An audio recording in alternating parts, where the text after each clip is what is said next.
Alcalá, lunes 18 de abril.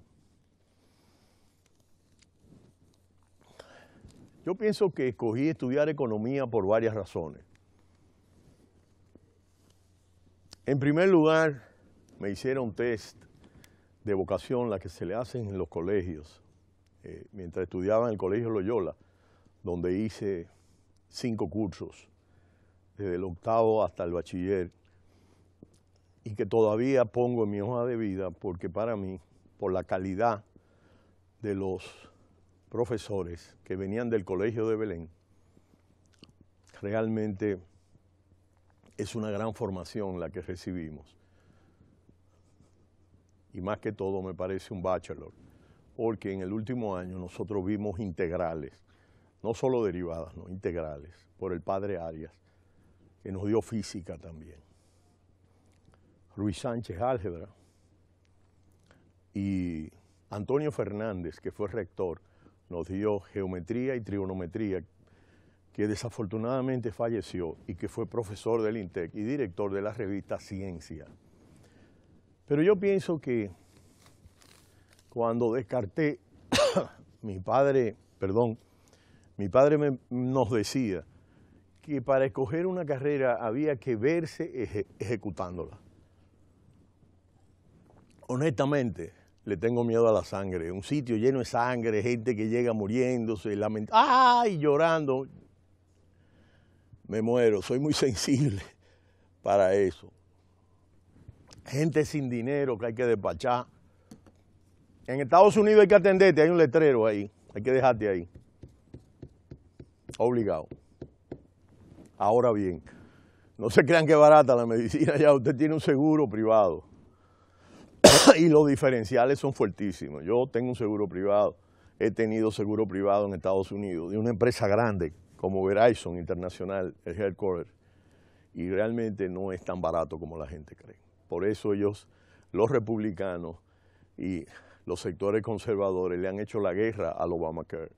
Pero tampoco me vi como ingeniero, porque subir block aquí, que allá, zanja. Para no cansar el cuento, mi papá era un poco de historiador, economista, tenía mucho de todo. Había dirigido una finca y eso lo enseñó mucho, yo creo. Pero yo pienso que hay un hecho relevante y es que ya al final, viendo que me gustaban las ciencias sociales, yo digo, en este país el que se llama sociólogo no tiene empleo, ya sociólogo, ¿qué es eso? O historiador, bueno, profesor, o politólogo en la universidad. Y siempre vi que en este país, pese a que me tocó la época de oro de las universidades todavía, yo tuve profesores impresionantemente capacitados del extranjero, incluso estudiados fuera, dominicanos y otros extranjeros. Pero lo que sí puedo decir es que por el hecho de haber nacido en el seno de una familia empresarial y comenzar a trabajar tan temprano, en las vacaciones, cuando tenía 8 años, iba a cargar gomas, se me pagaba como un obrero y tenía que cumplir la disciplina laboral. Y posteriormente en las vacaciones, siempre trabajando.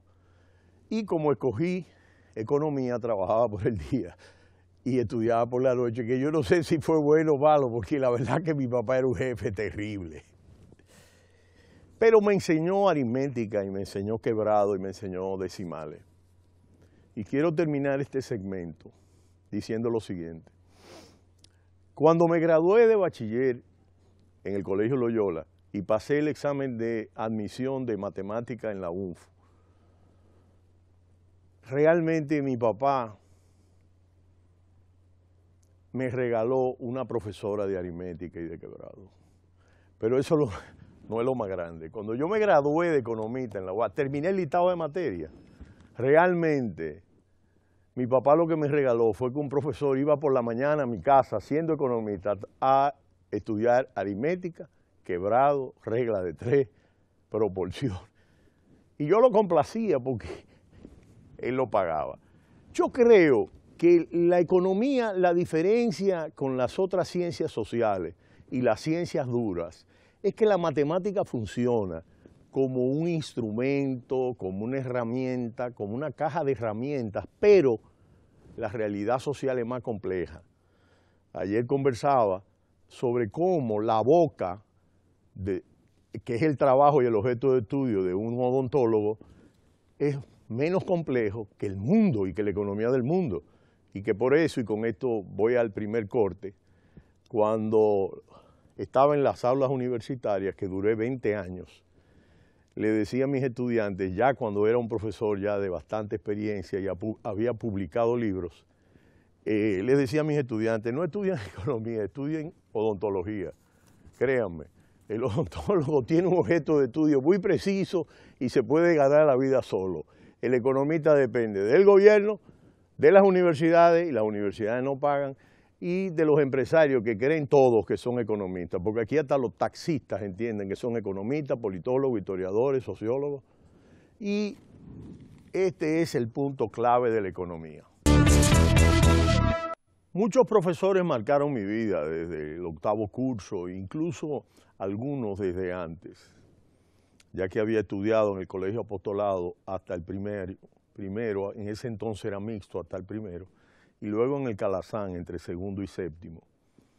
Pero la verdad es que mi profesor de estadística, Ricardo Michel, que murió temprano, y la facultad de la UAS de Economía se llama Ricardo Michel, era profesor de estadística, 2 estadísticas y 2 planificación. Ese individuo, ese profesor, daba clase, no importa que en la UAS hubiera una guerra entre tanques, soldados, él daba su clase. Y llevaba un asistente que corregía todas las prácticas, que es Alfonso Abreu Collado, un economista muy prestigioso del país, casado con una abogada muy inteligente y que ganó summa cum laude en la UAS cuando se graduó. Fue directora jurídica en Codetel. Hago este examen porque quien les habla entiende que el tema de las estadísticas es un tema importante, pero los datos más importantes, además de las estadísticas oficiales, están en la realidad.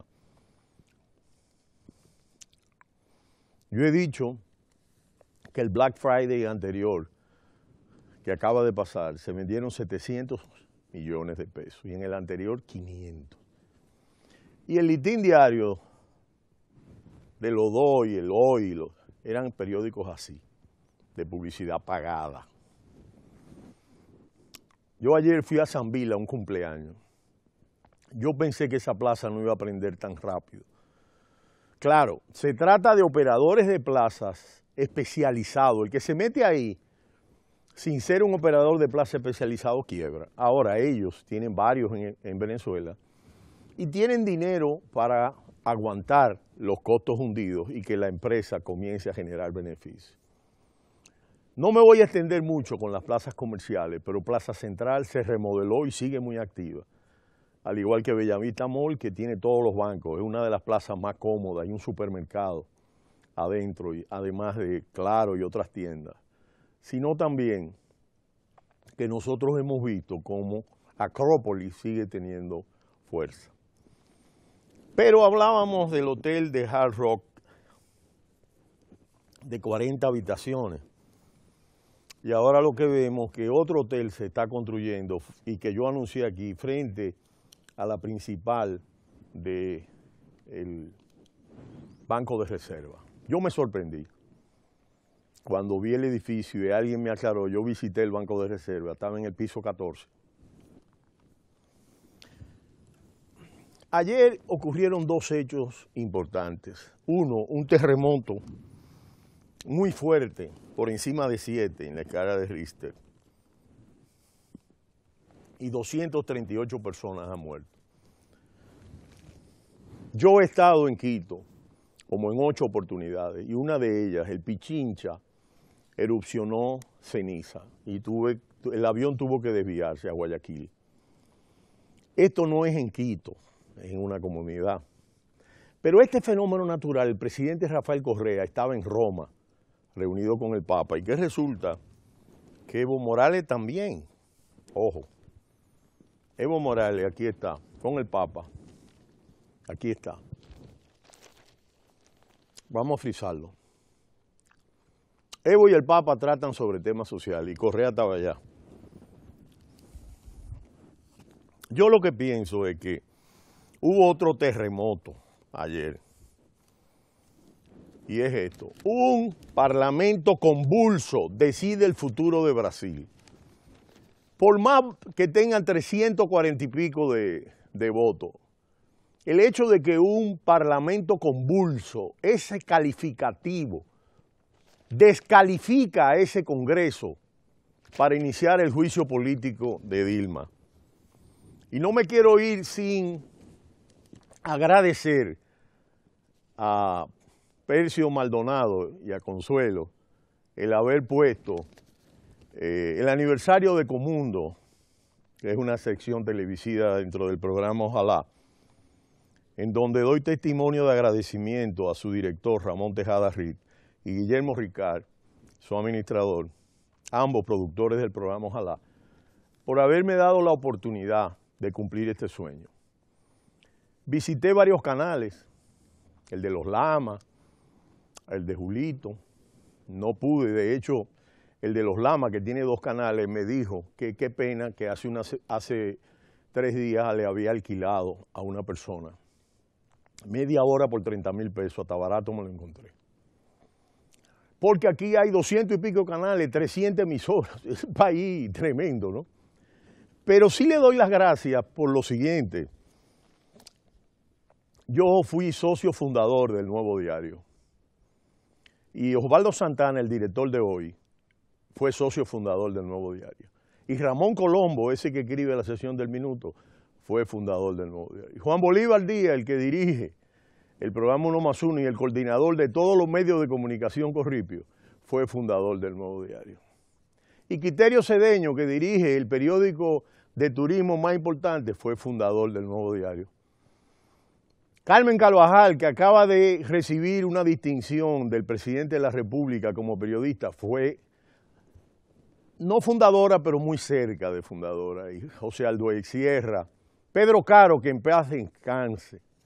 Y el caricaturista, y con eso termino, porque no acabaría de la gente que trabajó en ese proyecto, con Miguel Coco y Alfa y Omega, como socios, y un ingeniero que puso un dinero. Y Percio Maldonado, que era el contador del periódico El Sol, ha tenido el empuje ejecutivo para transformar y dirigir este periódico que cualquiera hubiera apostado que hubiera cerrado sus puertas. Yo agradezco esto, agradezco al equipo del canal y a su dirección y realmente continuaré realizando mi labor cotidiana de investigación y de publicación a través de mis páginas de Facebook, Twitter, LinkedIn, próximamente Google Plus e Instagram. Muchas gracias, Ecomundo Ojalá 4RD. No le cambie, cita cultural.